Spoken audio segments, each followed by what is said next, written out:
I'm Caroline Ward, 33, and I'm standing under warm spotlights in a crowded hotel ballroom while Thomas Hale, my uneasy ally, says, "Please welcome our new majority shareholder." The room pivots as if a single muscle flexed. Financiers, producers, board members, and family all turn toward the stage. My heels feel steady on the parquet. The awards reel is paused on the LED wall behind me. Melissa, my sister and a vice president, tightens her jaw. The stem of her glass snaps and the bowl tips, red wine freckling the floor like a deliberate stain. Mom freezes as if someone hit pause on her expression. Dad looks around like he missed a cue and needs meta-instructions. Julia Miles, head of HR, holds a stack of sealed envelopes. Mark Dalton, chief compliance officer, checks his watch. The stage manager, our point of contact, gives me the nod. I lift the mic and begin, already owning a room they once assumed they owned. This moment will come back later, what plays on the screens, who gets escorted out, why all of it happens in 60 seconds, but right now the light is warm and my voice is steady. Before I tell you everything that led to this and why my sister's glass hit the floor, tell me where you're listening from. I read every comment. Subscribe and switch on notifications for more family revenge stories. You'll want to see how this one ends. When no one's watching, I live by small rituals that keep the work honest. I restore archival footage and produce short documentaries that put ethics first.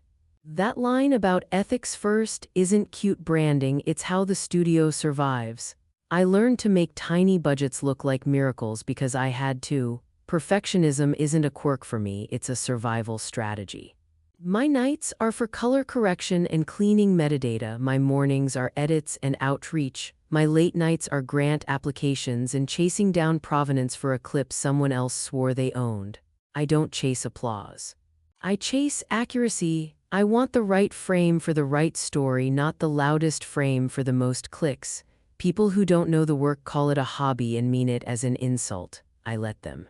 Invisibility gave me room to build without interference. I taught myself to read faded film like a second language, how to coax color out of a sun-bleached negative, how to match grain, how to heal a damaged soundtrack so voices don't abandon images. I learned codecs at 2 a.m. over cold coffee and a half-broken scanner, and when a distributor asked for metadata in a spreadsheet, I gave them machine-readable traces and source provenance, not marketing blur. The margins of the studio fund a quiet reserve. It's not for lifestyle, it's leverage. When you have a business this small and this honest, money is the quiet part that keeps you dangerous. My family has always cast roles without asking me. Melissa was the announcement at every holiday, shiny, polished, the one who made the best elevator pitches.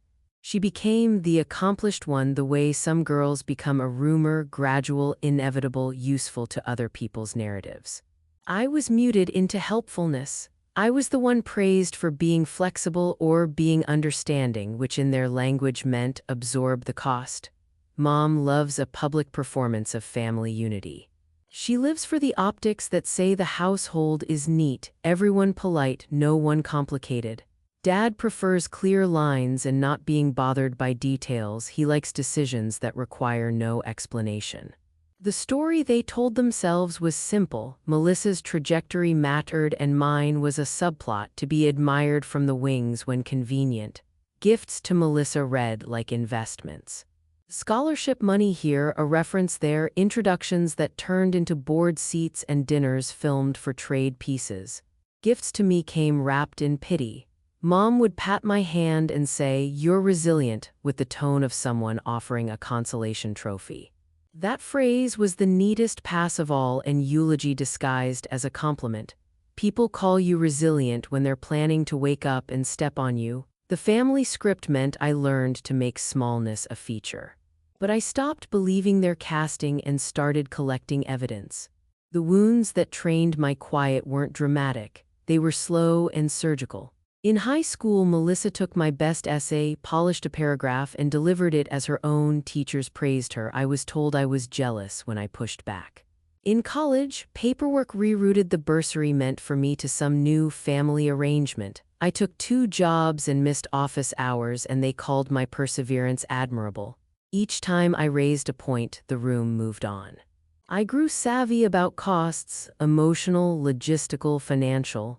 I stopped confronting people because rage didn't change the script, proof did, so I started documenting everything. Screenshots became a habit. Timestamps were my friends. I learned to archive conversations in ways that would survive casual deletion, downloads of chat logs, copied email headers, backups of voice notes. When people use image the way others use weapons, evidence becomes armor. My calm voice grew not from a lack of emotion but because strategic silence is a sharper tool than shouting. If you want to change a story that everyone accepts, you don't scream at the narrator, you replace the script. The thing they mocked as a hobby paid my rent and taught me how to build something incorruptible. I bought a broken scanner off a classified site and learned to coax images from static.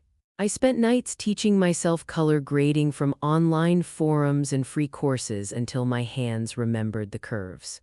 My first crowdfunded project was a restoration of a labor strike reel from the 70s. People donated because the story mattered to them, not because a brand told them to care. The community that grew around that piece wasn't flashy, it was loyal. A creator I admired shared my work and overnight subscribers doubled. Brands sniffed around with offers that smelled like compromise. I turned down deals that would trade creator rights for a moment of exposure. I hired Ava Brooks, who became my lead producer. She's meticulous with embargoes and press kits. She can hold a release until the clock flips without breathing on it. Together, we learned to say no to deals that might let a bigger office bully independent creators into silence. We licensed ethically, we kept rights clean, and we made sure our contracts read like respect. The studio stayed lean because overhead is a vulnerability, but it also stayed clean because there was no room for favors that required moral laundering. That lean structure made us hard to bully. When people tried, we had receipts and a stubbornness tempered by caffeine and circulation lists. My calendar is a color-coded map of priorities: edits at dawn, outreach at lunch, grant applications at midnight. I sleep poorly by necessity and wake with edits in my head, but the work has a rhythm that keeps me honest. People still call it a hobby at family dinners. They say it like a dismissal. I let them because while they're practicing contempt, I'm building systems. The studio's margins fund more than software licenses. They fund options, escrow accounts, and a reserve that can be used like a scalpel. Leverage doesn't require a parade. It requires patience and the willingness to build when no one is watching. Melissa would invite me to panels where my job was to look charming and ask pre-written questions that made her shine. She'd introduce me quickly, my sister, Caroline, and slide the focus back to herself. Behind the scenes, she traded favors the way other executives trade stock: calls, introductions, bookmarks in people's calendars that became obligations. In her world, relationships were currency. In mine, work was a ledger. Her partnerships unit ballooned with consultants and vanity projects that looked glossy and produced very little. The numbers on her slides stretched truth the way an old sweater stretches fabric, until the seams showed. She liked audiences. They fed her. But privately she showed contempt for the small and scrappy independents, archivists, people who made things because they had to. That contempt wasn't always loud. It was a series of micro-choices: who she invited to meetings, which calls she returned, which emails she forwarded with a shrug. Those micro-choices had ripple effects. Creators who tried to negotiate better terms found doors closing. I learned that proximity to her name didn't protect you, it exposed you. The slow realization wasn't a single epiphany. It arrived as a cold set of facts, counted out over months. The moment that made me stop pretending it was all affection was a spreadsheet. I found a shared budget sheet where one column listed credits and another listed resources allocated to projects. My ideas were in the notes column, Melissa's name on the credits line. Someone had copied my pitch, dressed it up, and slid it into a quarterly slate with her stamp. In the family group chat, she pasted my concept as Q3 initiative and watched the thumbs up emoji roll in. Dad texted me that night, "Don't make a fuss," as if fuss was a crime and silence a virtue. That pattern repeated. A forwarded email, an oops that redirected a check, an introduction I didn't get while she gained access to a boardroom. I stopped arguing because arguing only confirmed the story they'd already told each other about who I was. Anger made me predictable. It didn't change the ledger, so I started collecting. I saved emails with their headers intact. I took screenshots with timestamps. I backed up voice messages. There is power in a paper trail because it survives the casual erasures of family politeness. My therapist asked something I hadn't considered out loud. "What would proof change for you?" I said. "Not them, the rooms they enter." That answer changed my method. If they were going to tell a story, I'd file the counter-narrative in ways that couldn't be dismissed as sour grapes. I stopped trying to rewrite my brother-in-law's memos and started building exhibits. Little things that felt vindictive to them felt like necessary instruments to me. A decoy email only Melissa saw, unique wording I could trace. Saved chat logs that showed caption credits disappearing, timestamps from shared calendars that proved who actually pitched what. Rage wasn't useful. Strategy was, so I learned to turn my quiet into a machine. Evidence organized, times synchronized, receipts labeled. Mom's 60th was exactly the kind of stage she loved. She wanted a white tent, twinkle lights, a rented mic, and guests who read like a who's who of neighborhood and industry. Melissa took to the role of MC with delight, slipping between toasts and small performances, pausing at just the right time so a camera could find the family tableau. Mom radiant, Dad pouring wine, the successful daughter smiling. I suspected she might make a joke at my expense, small, performative cruelty wrapped in a laugh. I arrived prepared to keep my face steady and my mouth shut. She lifted the microphone and the air changed. She started with the usual, then veered into something colder. She read aloud a private rejection email I'd shared with her for comfort, the one I thought I'd entrusted to family. She gave the words theatrical timing and then said loud enough for everyone to hear that I was a permanent charity case. The phrase landed like a cleaver in a room full of polite applause. Laughter followed, not big guffaws, but the scattered, embarrassed kind that comes from people unsure whether to look away or join in.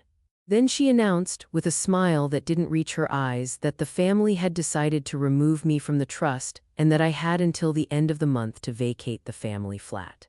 Mom's face stayed smooth like porcelain. Dad raised his glass as if ordering the world to stay the same.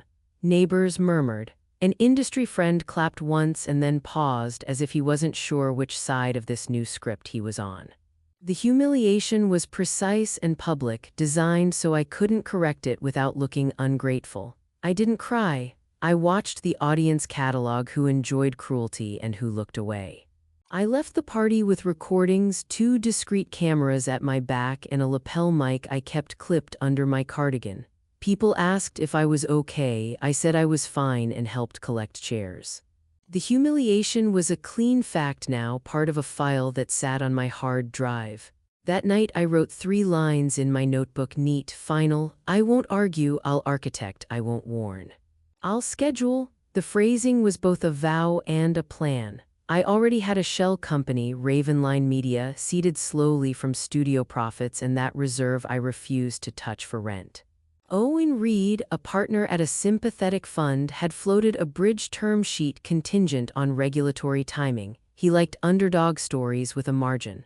2 board members at Civicline, Arthur Bennett and Nora Patel, were restless about the network's fiscal shape. They'd been looking for an exit hatch. All I needed was the right knock.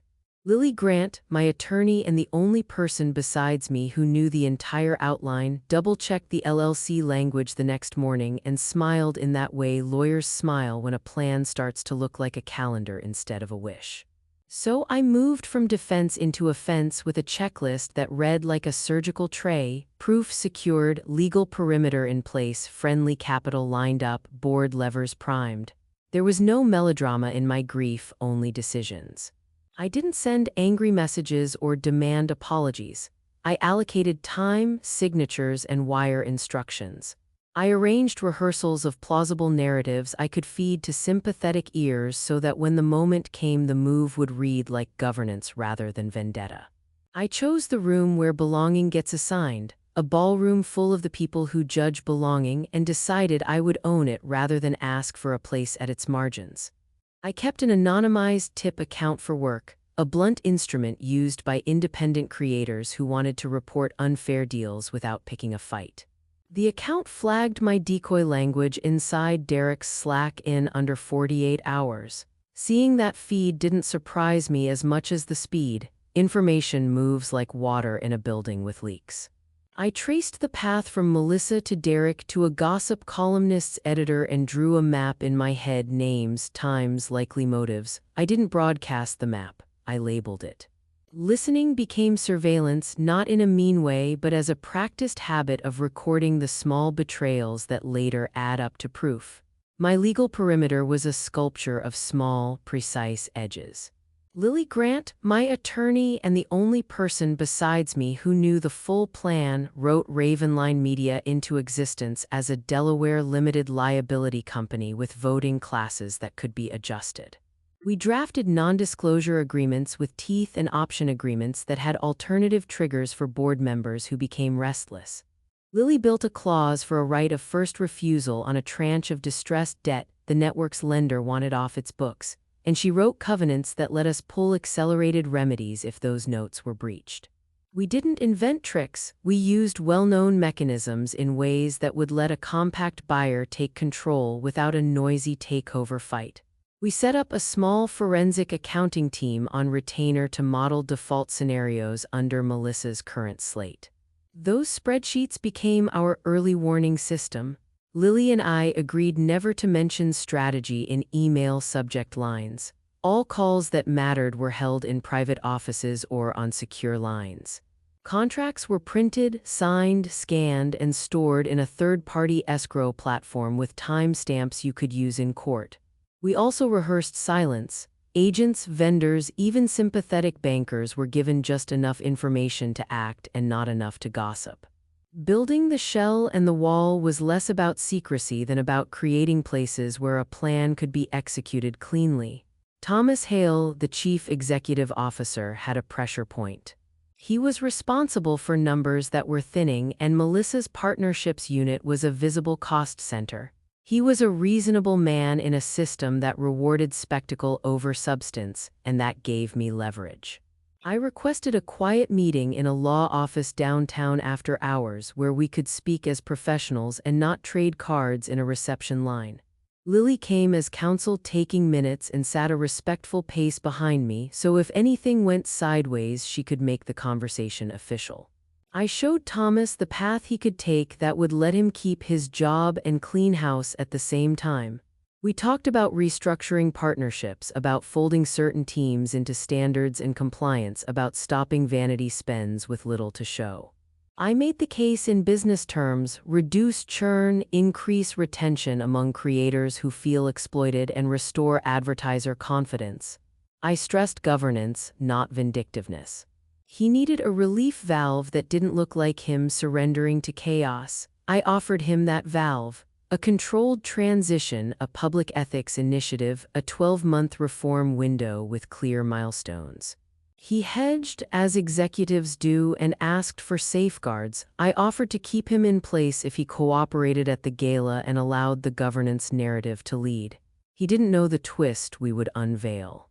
He knew the acquisition mechanics and signed off on the calendar placement. Slot my announcement between Melissa's keynote and the award's reel: high visibility, low escape. He also agreed to have HR and compliance present on site with sealed envelopes. What he didn't know was the exact piece of evidence we kept for the screen. That was Lily's and my thing, a last card we kept face down because the fewer people who see an element in advance, the fewer opportunities there are to muddy it. Arthur Bennett and Nora Patel, two board members I had quietly courted, were the levers that would make the deal move from plan to closure. Both had been uneasy for months, worried about the optics and the balance sheet. I gave them enough analytic detail to make defection feel like fiduciary duty rather than betrayal. We structured options through Ravenline contingent on a regulatory hold lifting, nothing illegal, just perfectly timed mechanics. I arranged bridge financing with Owen Reed, whose fund liked tidy returns and a clear exit path. He prepared wire instructions and a pre-signed term sheet to be activated the moment regulatory clearance came through. We synchronized everything. Arthur and Nora signed documents with notaries present. Copies were scanned to an escrow vault with third-party timestamps showing minute and second. The bridge facility was pre-approved and sat on standby with wiring instructions ready in a secure account. We rehearsed the signing sequence once in a private conference room. Who signed first, who notarized when the escrow released, and how ownership would be reflected publicly. The final close was set for the afternoon of Civic Line's annual gala, an afternoon chosen with care because it guaranteed the announcement would have immediate public consequence. Timing was everything. Regulatory holds by nature are binary. Once lifted, the administrative fog clears and actions become possible. We built our contingency plan around that binary. If the hold lifted early, the wire would move and the options would vest. If it didn't, nothing would. Everything else, stage cues, HR envelopes, the teleprompter swap, depended on that hinge. The board members knew the model and the outcomes. Owen knew his wires were on a timed release. Lily kept calls to a handful of trusted advisors. The fewer moving parts exposed to gossip, the more likely the mechanism would work precisely as planned. I wanted the room to be changed by paperwork and policy, not by rumor, and so I made paperwork and policy the instruments of change. Mark Dalton, Chief Compliance Officer, and I mapped out the timing so movement would be decisive but controlled. He wanted forms that couldn't be easily argued with plain statements of action, dates, and next steps, so responses would be procedural instead of dramatic. I watched him fold his paper and noticed how methodical he was. A man who liked checkboxes. Julia rehearsed escort protocols with security, emphasizing de-escalation, two-person teams, no heroics, no public wrestling. They practiced the walk, gentle but firm, so an escort felt like a polite hand, not a guillotine. The teleprompter operator got 2 scripts and a small envelope with a single card that read, "Swap on cue." He practiced the swap in dim backstage light until his fingers knew where the cable was without looking. We arranged for device imaging stations outside the ballroom in a locked suite so that seized phones or laptops could be imaged immediately and stored. Chain of custody stickers were printed and numbered. Each sticker would be photographed on device, signed by the person handing it over, and then affixed. It was all small choreography, paper, ink, a quiet security presence, so the room wouldn't be treated like a courtroom, but the facts would land like subpoenas. I also funded a third-party security firm for on-the-ground presence. Their brief was narrow: protect people, not reputations. They dressed in suits, but their radios were the real giveaway. They positioned themselves at side doors and stairwells, trained to intercept an attempt to storm the stage and escort an agitated guest to a private room upstairs where HR could speak with them away from cameras. Julia and Mark walked the building the morning of the gala, sealing envelopes in a safe and loading them into a courier bag that would only be opened on my cue. The whole point was clarity. If we had to act, it would be clean, paper trail obvious, and devoid of the messy theatrics that favors and friendships usually create. Ava Brooks curated the press plan like she was programming a delicate broadcast. We wrote 3 press variants: acquisition, ethics initiative, and partnerships dissolution, each with neutral tone and carefully vetted phrasing. Ava used language that signaled governance rather than gloating.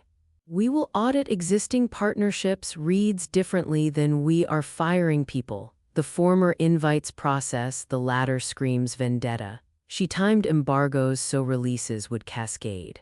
The acquisition notice at 6:42 p.m., the HR action confirmation at 6:58 p.m., and the formal investigation launch at 7:10 p.m. Each email was pre-cleared with Thomas' office for tone and checked by outside counsel for precision. Micro-influencers and creator allies were briefed under strict non-disclosure agreements and given the messaging we wanted: amplified policy changes, creator rights, archival integrity, never personal attacks. We wanted the narrative to be about systems, not spectacle. Ava preloaded distribution lists and set timers, but she also had a manual fail-safe, a single send button she could hit if anything about the feed failed. There were pre-cleared quotes from Thomas tucked into the release, measured and short. We prioritize creators and transparency. No adjectives that felt like gloating. We produced a mini sizzle of the network's archival work, my work, and it was ready to roll before my speech so the room would remember why stewardship mattered before the hammer fell. Setting the trap for the birthday betrayal meant treating the party like an evidentiary scene.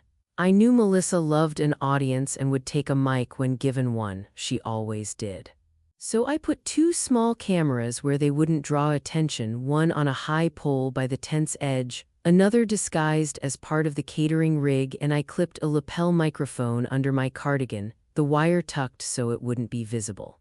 The decoy email I sent to Melissa had a unique, slightly odd sentence, an odd collocation of words that included a phrase nobody else would use. I timed the send so it would sit in her inbox as the party wound up. When she read my private rejection aloud, she hit the unique phrasing exactly. The cameras captured the cadence of her voice, the way she emphasized certain words for effect. The lapel picked up the audience reaction. That short, nervous laugh, the neighbor's chair scraping, Dad's quick intake of breath. I didn't interrupt, I cataloged. I watched who laughed and who didn't, who smirked and who looked away. That list became my seating map at the gala: who would get front row for the reveal and who would be backstage when consequences were delivered. The party became my Exhibit A, humiliating, public proof of intent and motive. I left with 2 hard drives and a printed transcript. Only Lily and I held the real secret.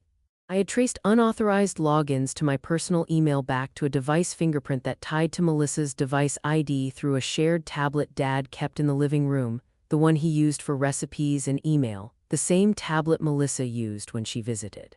I seeded the decoy email with a time-bombed PDF link. When opened, the PDF didn't destroy anything. Instead, it generated an on-screen watermark with a device fingerprint, a unique string of characters tied to the device that opened it. That watermark showed up in the logs as a hex signature we labeled M5A. The PDF's watermark appears visually over the document for the user and simultaneously registered on the hosting server with a timestamp and the device's network metadata. We matched that watermark's timestamp to 3 logins from the Civic Line office IP range on Derek's floor within the same hour. The pattern was clean and machine-readable. Unique phrase: PDF opened, watermark M5A recorded, office IP log showing the same device network connection. It wasn't circumstantial, it was a trace. Lily helped me assemble a 47-second reel, a visual animation of the log trail that didn't need me to narrate.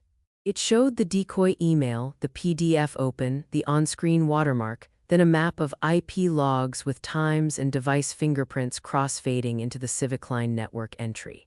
No allegations, just data. It looks like evidence because it's built to be read that way: timestamps, source IP, device ID, and the M5A signature flashed in the bottom corner like a caption.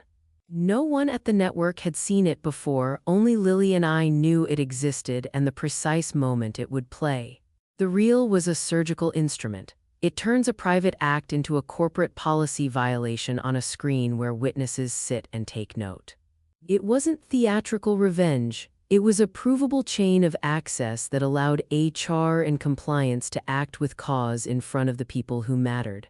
I kept that card face down because surprise is a form of structural clarity. When the facts land on a stage, they bypass the gossip and go straight to consequence. I rehearsed the face I wanted to wear into rooms: neutral, steady, not cold.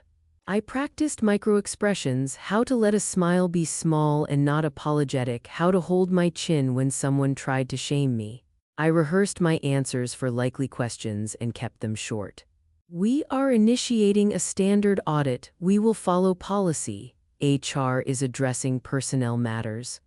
I wrote longer letters to myself for the aftermath in case the press or family tried to hijack my narrative.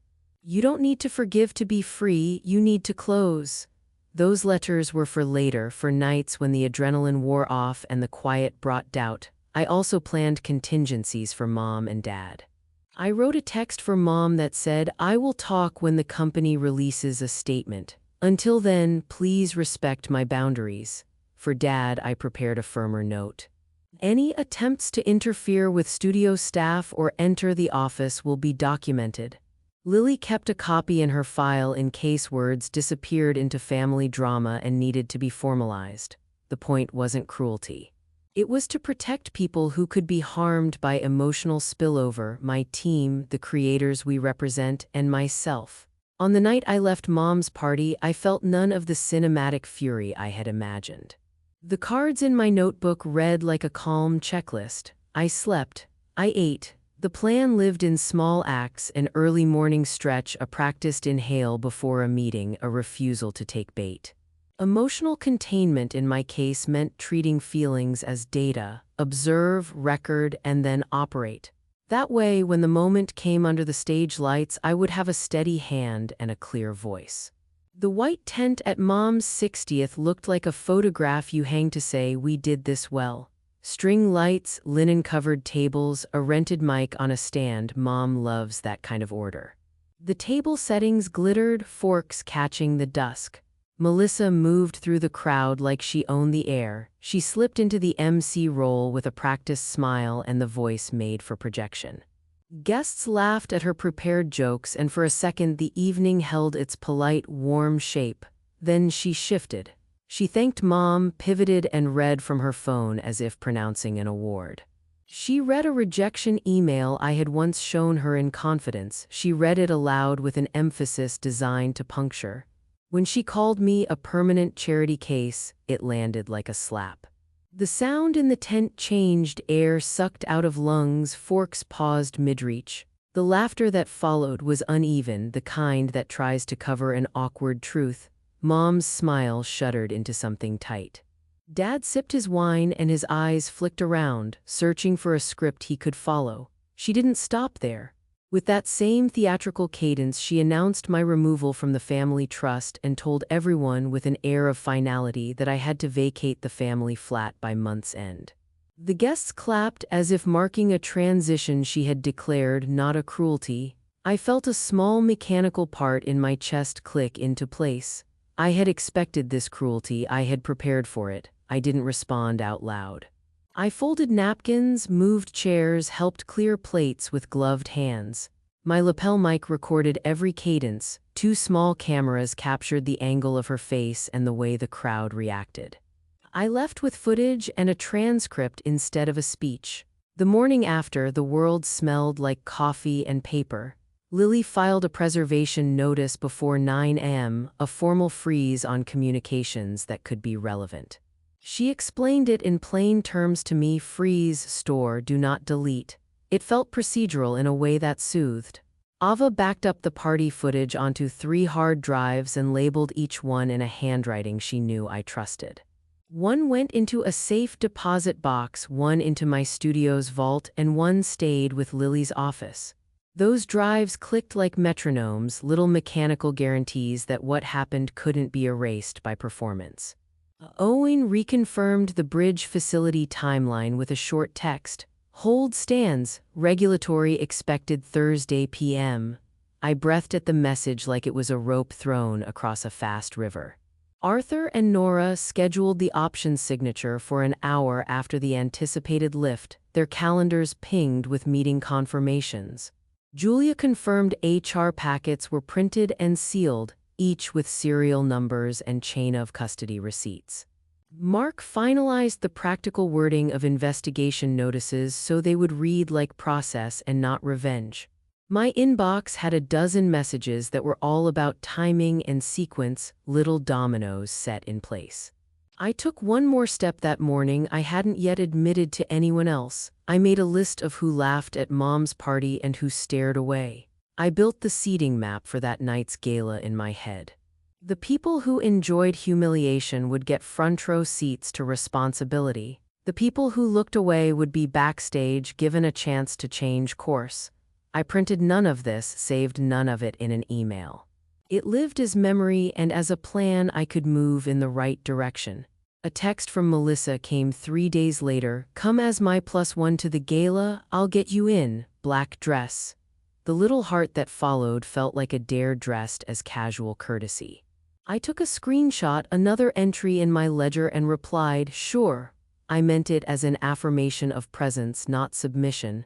She wanted me beside her, looking decorous, reinforcing the image she curated. I would be there, and my presence would be evidence. I asked for credentials through Thomas' office and the stage manager, not through her. My badge printed as consultant, which was intentionally ambiguous, she never checked. I packed a black dress that didn't announce anything, clean lines, no sequins, shoes broken in, and arranged my notes in a small notebook with the index cards taped inside. I didn't plan to hover on her arm or be decorative. My plan required I be visible but not ostentatious, steady but not confrontational. Accepting the +1 was a tactical move. It guaranteed me access to the room where belonging gets assigned, and that room would be where I took back what had been made into a prop. Ava confirmed the embargo timers and showed me a mock inbox with queued messages. She had preloaded 3 press releases with staggered times and a manual send button she promised she'd press if anything went wrong with the automation. I felt oddly maternal about the press, protective, not proud. My index cards were in my pocket, the handwriting on them small and black. "Do not explain, do not gloat. Time is your instrument." I ran my thumb over the corner until the ink smudged slightly, a tiny ritual. By 5 p.m. the building hummed with makeup and murmured greetings. I ate a small portion of dinner and drank water, nothing more. I checked my shoes again, tied the laces a fraction tighter, and breathed until my pulse settled into business tempo. Pre-show energy is a collection of masks. People practice their faces like actors rehearse lines. Melissa moved through donors with a polished smile, hand on an elbow, laughter punctuating her sentences at practiced intervals. She made people feel seen the way a good MC makes the room feel held. Mom fussed with my hair the way she always does, smoothing a stray, asking if I was nervous. Dad asked if I was still doing the hobby in an offhand way that tried to resettle the world into familiar roles. I told them I was good and meant it. Derek laughed too loudly at a comment about bedroom creators, and that sound knifed through my calm. It had the brittle quality of someone trying to claim a room with noise. Thomas gave me a small nod from across the floor, just a tilt of the head, no handshake. It was an anchor. The stage manager checked cue marks and showed me exactly where the mic stand would be. The teleprompter operator squeezed my shoulder and mouthed the timecode for my entrance. Backstage smelled like hairspray and waxed floors. I scanned the projector feed and confirmed the award's reel file name matched Ava's version. Micro-expressions swam in the crowd. A producer biting her lip, a board member's eyes narrowing, someone in marketing wiping their palms on a suit.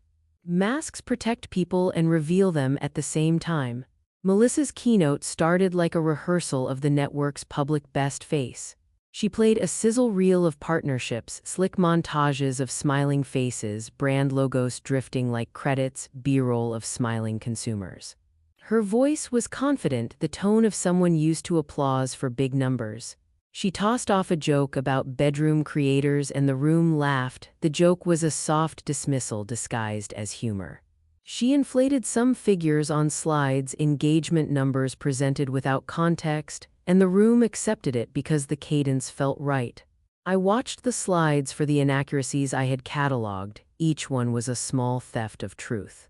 She thanked the team and gestured toward the row where I sat without naming me. The gesture was casual enough to locate me but not to dignify the work. She closed with a pat about community impact and handed the mic to Thomas, expecting the awards reel to follow and the night to return to ceremony.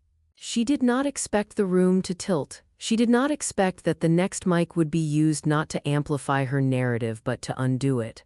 I stood when Thomas invited me. The parquet felt warm under my heels. The hall turned as if a single organism had a spine and it had flexed.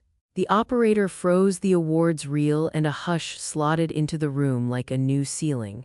My heels clicked against the stage in a steady metronomic pattern as I walked to the center.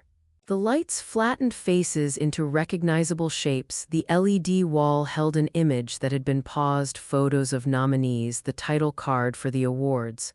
I took the mic and the air leaned in. "Good evening," I began.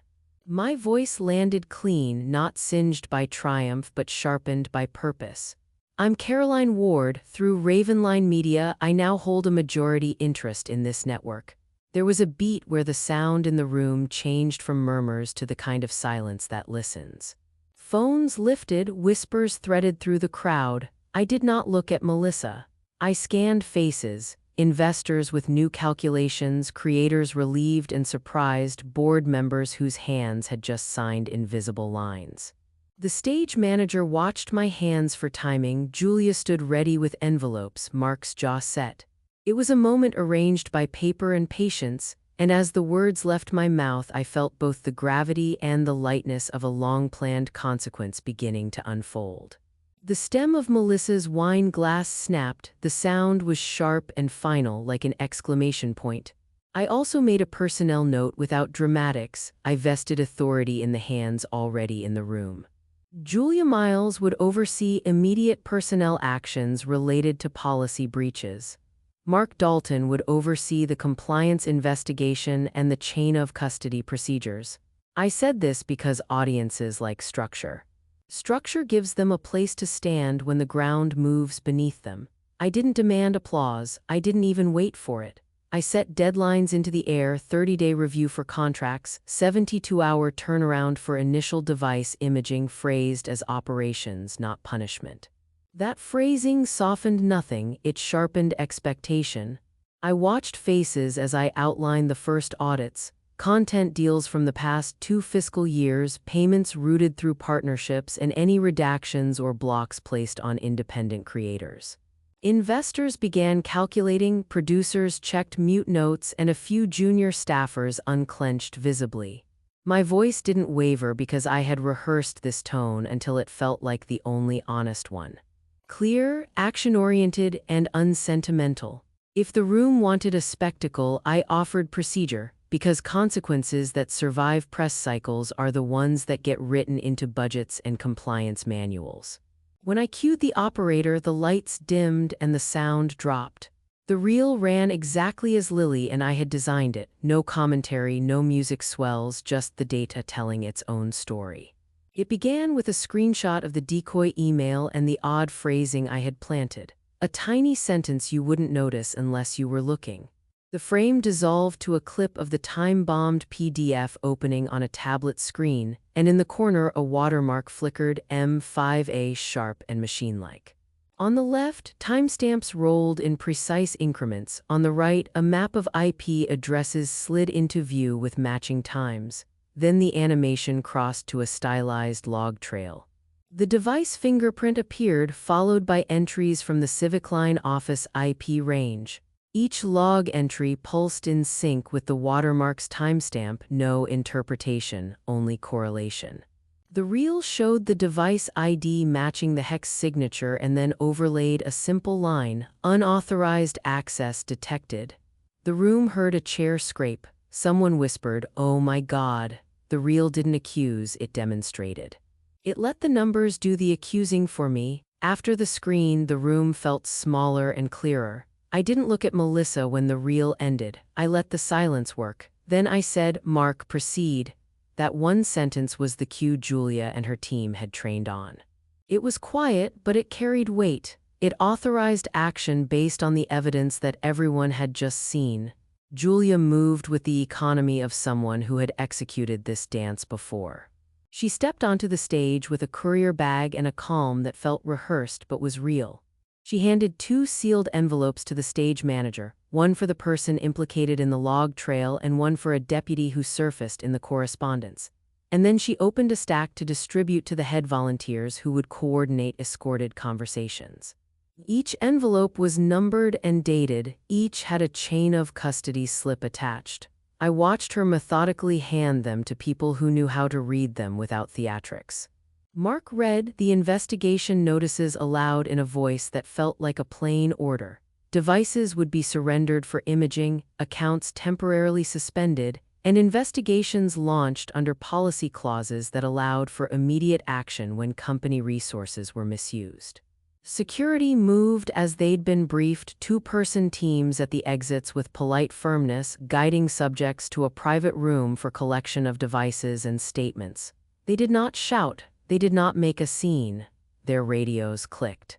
Their faces did not change expression. The choreography was clinical. It made the process look inevitable and administratively necessary, not vindictive. Derek's face drained when he realized his messages were visible. Melissa's composure unraveled a fraction. He started to reach for an explanation and then paused, perhaps realizing the cameras and the chain of custody would hold any words he uttered. Melissa tried to laugh it off, calling it retaliation and a setup, her voice thin. People who benefit from a system that rewards opacity will always call sunlight a weapon. I didn't answer her accusation. I let HR and compliance do their work because their forms and procedures spoke with the authority of structure rather than the heat of anger.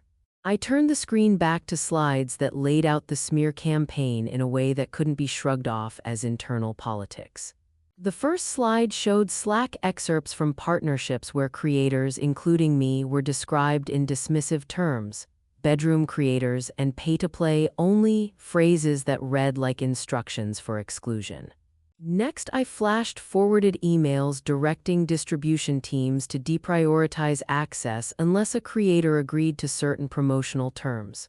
Those emails had timestamps and routing headers that matched the same log trail we just played. The picture tightened, then I displayed payment records, small sums routed to a consultant who did no visible consulting but had a connection to a list of blacklisted accounts. The ledger language was clinical.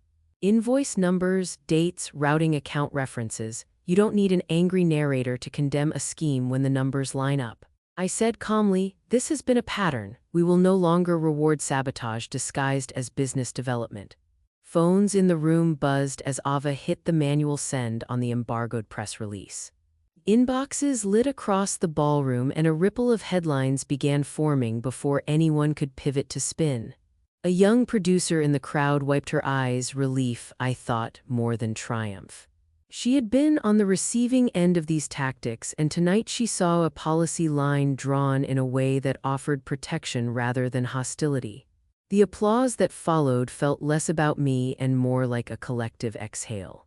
We had turned a pattern of quiet harm into a list of actions and checks that would make those harms harder to repeat.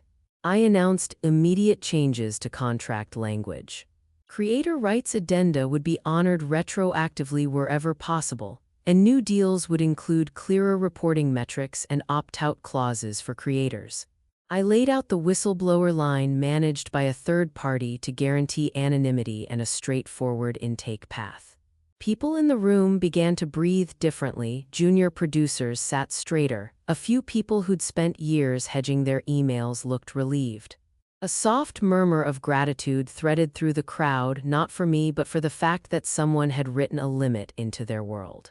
The teleprompter operator switched to the awards reel, but the show had a new tempo. The awards went on, but the music felt like a different soundtrack, quieter, more attentive. Producers who had been complicit through omission now had a path where transparency felt safer than complicity. My remarks folded into the organization as policy, not performance, which is how I intended it. Governance is a kind of quiet revenge. It sticks when it is framed as maintenance and not as a spectacle. That night, the company changed its axis and I watched as the gravity shifted toward accountability. Family reactions were a study in contained chaos. Mom rose from her seat and took a step toward the stage, hands fluttering like she wanted to smooth a wrinkle out of the night. Security, trained for tenderness as much as firmness, gently guided her away from the stairs toward a private lounge where HR could speak with her out of sight and cameras. They didn't touch her. They offered a chair and water and someone sitting who would listen without creating a scene. Mom cried there later, soft, small sounds that didn't make the news real. I learned later she said things like, "I didn't know," which may have been true or rehearsed. Either way, it wasn't for me to interpret on that floor. Dad's face was a study in confusion. He looked for someone to tell him what to do, what this meant for the script he'd been given his whole life. He scanned Thomas, then Arthur, then Nora, as if one of the executives could hand him a cue card that would make it all ordinary. Nobody had a cue card. The language of governance doesn't include private rescues, and Dad's grief lived in that absence. He reached out to an old friend from a bank with an email that said, "Any help?" I saw the message when Lily forwarded it as part of a documentation packet, and I saved it like a strange relic. He called twice that night. I let the calls go to voicemail. The messages were short and familiar and full of the kind of sorrow that comes when the world you were used to rearranges without your input. Melissa tried to keep composure, but she was a tight thing on a wire. She mouthed words I couldn't catch and then started a live post that went out poorly because press releases and evidence had already made the rounds. She called me later that night, barely a ring before I routed it to voicemail, and left an aggrieved message that I saved in a folder marked Family Communications. It would be cataloged and dated like everything else. In the 72 hours after the gala, things moved with both speed and method. Human resources, compliance, and outside counsel coordinated like three parts of a machine. Melissa was placed on administrative leave with immediate effect pending investigation. Her building access was revoked, her company devices were imaged under chain of custody protocols, and she received a formal notice outlining the basis for the action. Derek, whose messages were a smoking line in the logs, resigned before a termination could be completed. His resignation was curt and his LinkedIn scrubbed in a way that looked like someone trying to preempt a public finding. Press coverage framed the story as an ethics reset led by a new majority owner and quoted Thomas' prepared lines about transparency and creator rights.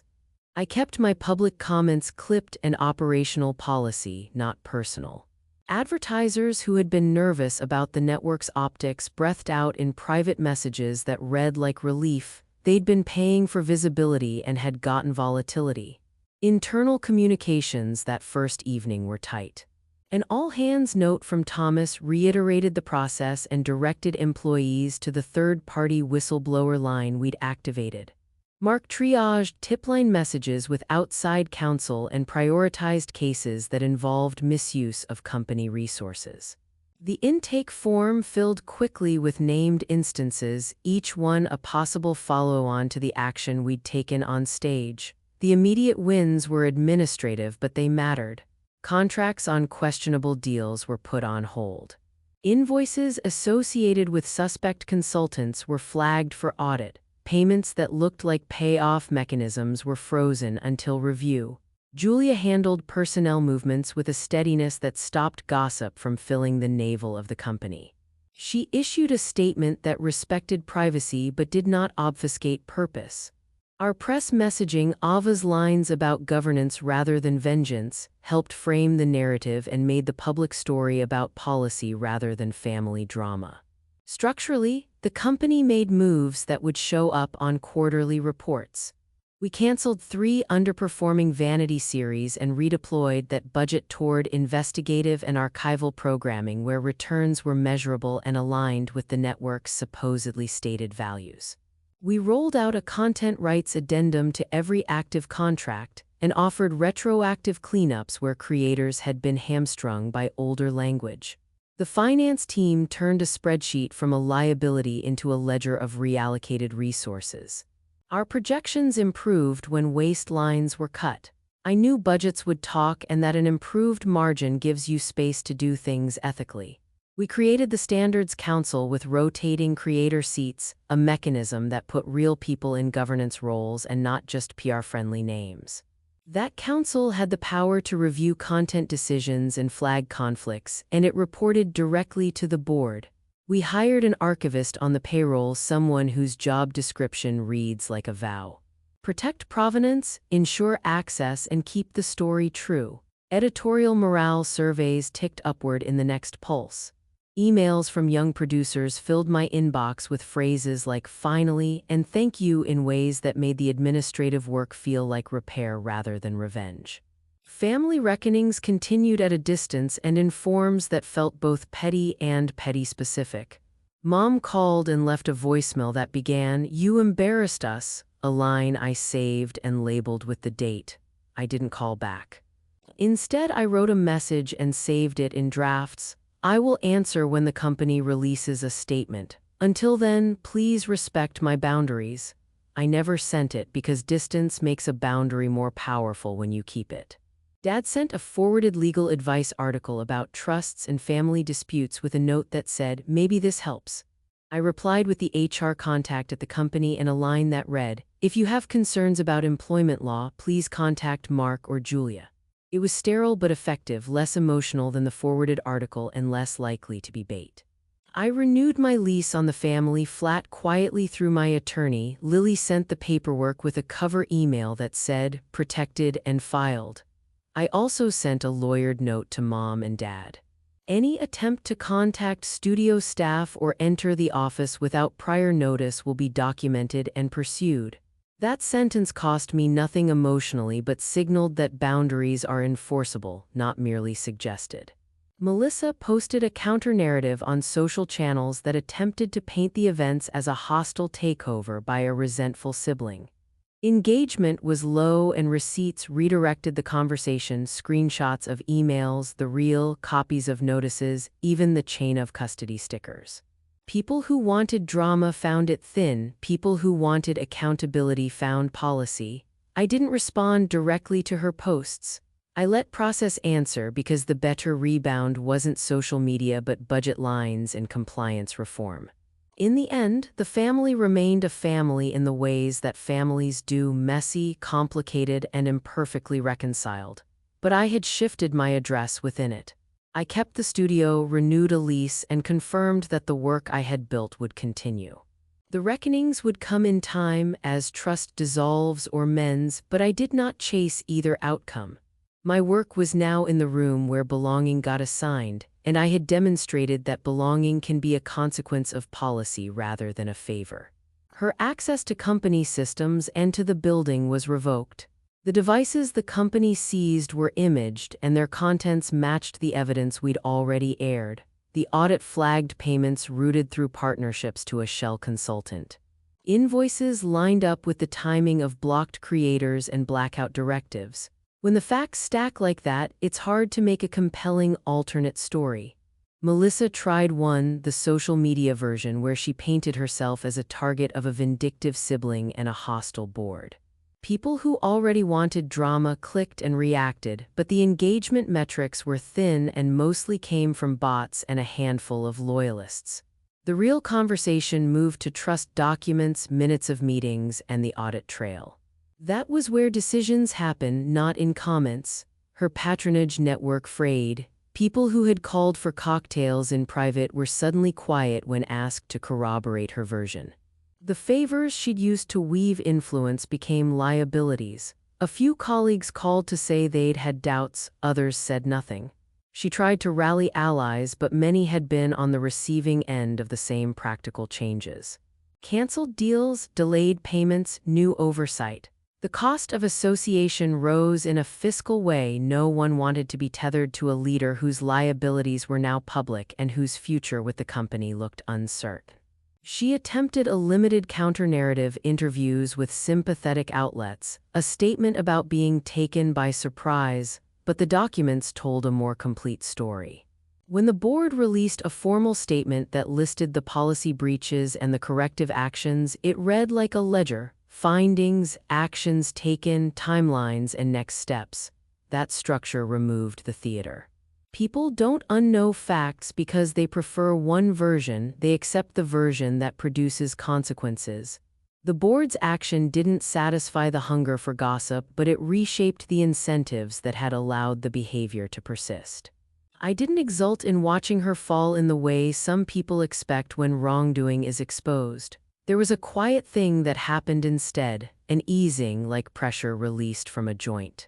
The network structure changed to prioritize protections for creators and integrity for archival work, small, slow shifts that will matter more next quarter than any trending hashtag. Melissa's position collapsed not because I wanted to break her, but because the systems that rewarded her behavior were finally costed correctly. That difference matters to me. Consequence is a policy, revenge is a performance. Consolidating the narrative and setting boundaries became my practical work after the headlines settled into routine reporting. I gave one long-form interview focused on ethical media practices, not family drama. I used phrases like policy, process, and creator rights deliberately because those words steer attention away from spectacle and toward lasting change. Ava curated updates that highlighted concrete wins. Retroactive rights cleanups, creators whose contracts were adjusted, the New Standards Council's first members. We made sure our releases showcased creators who had been harmed in the past getting concrete fixes. That visual, more than any quote, shifted public frames from family feud to systemic correction. I also set rules for myself and my team. No attacks on social media, no petty public statements. If someone wanted to ask about family, I referred them to the board statement and to our policy updates. I refused interviews that asked me to talk about Melissa's personality or our childhood. There are stories you tell privately and ones you put on record. I chose the latter. My rule was simple: where facts speak, I don't need to narrate. Where process governs, point to the process. It kept us above the noise, and it deprived the gossip cycle of fuel. Boundaries with family got written into emails rather than fought about in the moment. I sent one formal note that said any attempts to contact studio staff or to enter the office without prior arrangement would be documented. Lily kept a copy and filed it. Mom and Dad received warmth in private forms and structure in public ones. Mom's calls went to voicemail more than once. I returned one after consulting Lily and kept the conversation short and kind but firm. Dad got an informational reply directing any legal questions to Mark, the compliance officer. Those moves looked sterile, maybe even mercenary to some, but they were necessary. Boundaries become enforceable documents when relationships are tangled with business. The less drama in enforcement, the less opportunity for confusion to fester. What changed in me is less a single revelation and more a shift in posture. I stopped needing approval from the people who had early on decided my role. That need had been a shadow following me into rooms, an itch to justify my taste, my work, my choices. I learned that calm was a tool. When I speak now, I shape language to create outcomes, not to win affection. Calm makes it harder for others to pull me into their scripts. I also learned to treat my nervous system as part of my strategy. I slept better when I planned sleep. I ate better when I scheduled meals. That might sound small, but it's the maintenance of a capacity to do the hard thing again. Power isn't a one-time flourish. It's maintenance, the decisions you make after the headlines fade that keep structures honest. My authority now feels like scheduled work, a recurring task on the calendar rather than a performance measured in likes. Control over access became part of my ethic. I no longer accept seats that are given as charity. I build tables that don't wobble. That means saying no to invitations that feel like optics and saying yes to governance that makes people safer. It also means I'm willing to be the person who keeps showing up at 5 a.m. to rearrange spreadsheets if that's what sustains the environment. The change is practical and quiet. I don't need to be louder, I need to be clearer. On the subject of revenge versus consequence, I've come to a working distinction that guides how I act. Revenge seeks to inflict pain that satisfies the person who feels wronged. It tends to be about spectacle, about making someone viscerally feel what you felt. Consequence, by contrast, seeks to change incentives and reduce harm. It's about making bad behavior unprofitable and harder to repeat. I wanted the latter. I didn't aim to humiliate Melissa for its own sake. I aimed to dismantle the incentives that made her behavior useful to her and profitable for the system that enabled it. When partnerships rewarded exclusion and vanity series replaced due diligence, creators paid the price. My goal was to reframe the ledger so that good behavior was rewarded and bad behavior carried measurable cost. That's not vengeance, it's governance. There is also a moral clarity that comes from choosing consequence over petty retribution. It scales. If I had been driven by revenge, I might have exposed every personal slight and delighted in a symbolic victory. That would have been satisfying in the short term but meaningless in the long run. Instead, I chose reforms that will persist. Budgets will reflect new priorities. Contracts will have clauses that protect creators. A council with rotating seats will keep new voices in conversation. Those changes will outlive a trending topic. I sleep better knowing the aim was to build structures where fairness is more likely. That's not righteousness. It's a practical preference. I prefer that systems hurt less often. If people call what I did revenge, that's their shorthand for public consequence. I accept the shorthand. What I did was designed to make the room where belonging gets assigned a little less arbitrary and a little more just.